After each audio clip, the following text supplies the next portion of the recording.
Hey yo, listen. I understand why niggas hate you, feel me? If I was you, I would hate too, you feel me? Like, that's a fact. It took months to do that after I did it in a week, you feel me? Y'all niggas hating on me. I sat back for 2-3 years and watched y'all niggas do y'all, bro. Y'all hating on me like that. Before Sheff G would become one of the biggest names in New York City's hip-hop movement with hit songs like We Get Money and the breakthrough No Suburban. I recorded it in Bushwick, my son Real Studio. I got it mixed and all that. I hit up my son So Dope. Feel me? Cause So Dope shoot vids. He came to the block, called everybody cracked out. We just started shooting it. We didn't have no idea what we was gonna do. We was just shooting the vid. Before Sheff G and his boy Sleepy would team up with RCA to create the Winners Circle Imprint, releasing Tiptoe as one of their first tracks. We made our own record label, Winners Circle. Okay. That's a fact. Me, White, Germ. We got Sleepy, me, myself, my son Eli Frost, shout out to him. Yeah, that's a fact. Shout out to my son Eli. Some shit too on God.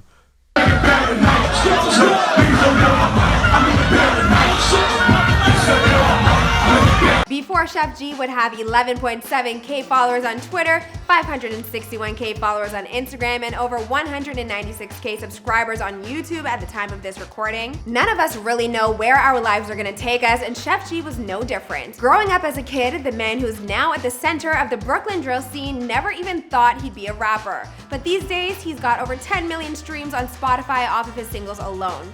Sheff G's hip-hop journey really began in 2017 while just freestyling with his friends. One day they hit the studio and stumbled upon a fresh sound, and the result was No Suburban, a track that got so much play around Brooklyn that Sheff G was almost immediately getting recognized in the streets. In real life, you would not expect to even blow up or anything to be happening, you feel me? That's like a movie. After discovering success, he committed to rap and released his debut project, The Unlucky Lucky Kid, in 2019. With this mixtape, Sheff G pushed the Brooklyn drill scene to the forefront of rap culture, introducing the world to his vicious verses and a type of cockiness that could only come from a Brooklyn rapper. I mean, Brooklyn, New York been doing their thing, it's just that we wasn't getting light. How's it going, guys? It's your girl Azalea Hart back at it again with a brand new video taking a look at the come up of Sheff G prior to fame, here for you on Before They Were Famous. After blowing up in 2017, Sheff G took a couple of years off to work on his mixtape, The Unlucky Lucky Kid, and then dropped his first studio album, One and Only, in May of this year. That mixtape is currently tearing up the charts, so I thought I'd take a look at his life story to let his fans know all about it. Don't forget to follow me on Instagram at AzaleaZoe, but for now, let's get into this story.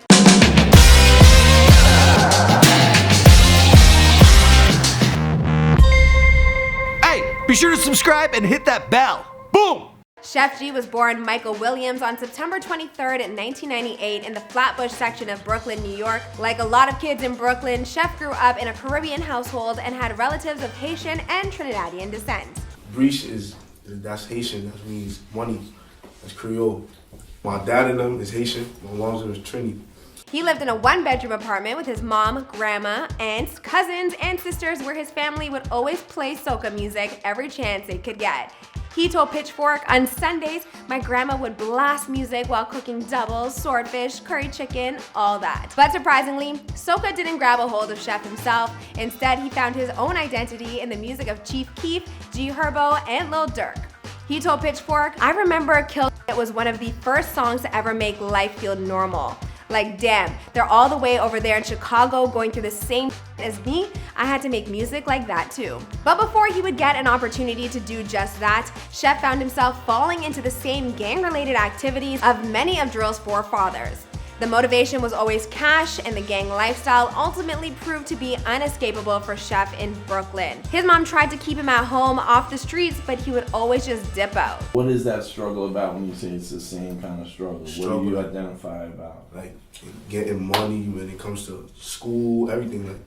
From me trying to grow up in the hood without getting locked up, this, that, shot, whatever. To give me motivation, knowing I'm still here. High school also proved to be difficult. He'd get into constant fights and found himself suspended often, but by the time he was 16, he and a lot of his buddies in the gang were hanging around, freestyling for the fun of it. Then in grade 12, he dropped out of high school with graduation within reach after getting arrested outside of a Brooklyn shopping center known as King's Plaza. Apparently what happened is this. Sheff had been chilling at King's Plaza when some guy came up to him and said something that Sheff didn't like. Sheff stood up for himself and said something back. The guy walked away, only to come back a few minutes later rolling 12 or 13 deep. Sheff refused to engage with the gang, so they started following him, pestering him, taunting him, threatening him. So eventually, he couldn't take it anymore and pulled out his grip and aimed it at them. Unfortunately, what Sheff didn't know until it was too late is that there were cops across the street. Once he saw them, Sheff put down his weapon and crossed the street to give himself up. He admitted to what he had done and ended up on probation with no jail time. How long is your probation? 5 years. The music is what made me start paying attention and start doing better in life, feel me?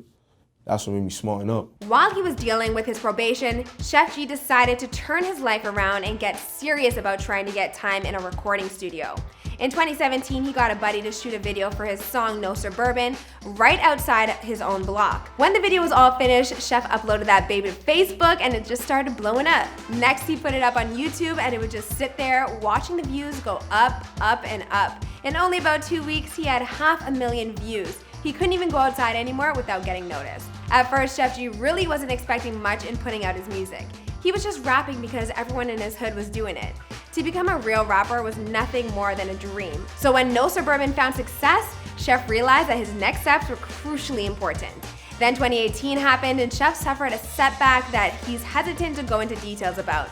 Needless to say, for 6 months he didn't work on music or go on social media at all. Then he made his triumphant comeback with Panic Part 2. Showing just how clever this young man is, he took note that his second biggest fan base was in the UK, so he chose the British YouTube channel Press Play as a channel to debut the music video for this banger. After releasing that track, suddenly his following in the UK was as big as it was in Brooklyn. In 2019 came his debut mixtape, The Unlucky Lucky Kid, which features Sheff's good friend Sleepy Hallow on a number of popular tracks. There's a funny story with that, boy. Like, when we was younger, we wasn't cool. You feel me? Like, me and him was supposed to be beefing it. You feel me? Like you know, like in the school, like they would be like, yo, his name and his name, the two biggest names to go fight or whatever. We supposed to meet and fight, We but supposed like, to meet and fight. It wasn't, we didn't really fight. We didn't fight. Nothing. Like, we just got mad cool. By 2020, Sheff expanded his musical reach beyond drill and created his own label, Winners Circle, with fellow rappers Sleepy Hallow and Eli Frost. But in terms of where Sheff G wants to go next, well, that's a subject for another time and another video. After all, this is before they were famous. What did you guys think about Sheff G's story? Let me know in the comments down below, and don't forget to follow us on Instagram at Before They Were Famous to vote on whose story we're gonna do next. All right, I'll see you guys in the next video. Alright guys, I hope you enjoyed that video. Now we drop a new video each and every day, so here's a recent drop that you might enjoy. We handpicked that one for you because if you like this video, you'll probably like that. We also got playlists like over here, so click on that if you want to see a whole list of a bunch of videos we've dropped in the past. And if you're new to the Fame Gang, be sure to subscribe and turn on them post notifications, and I'll see you guys in another video. Boom!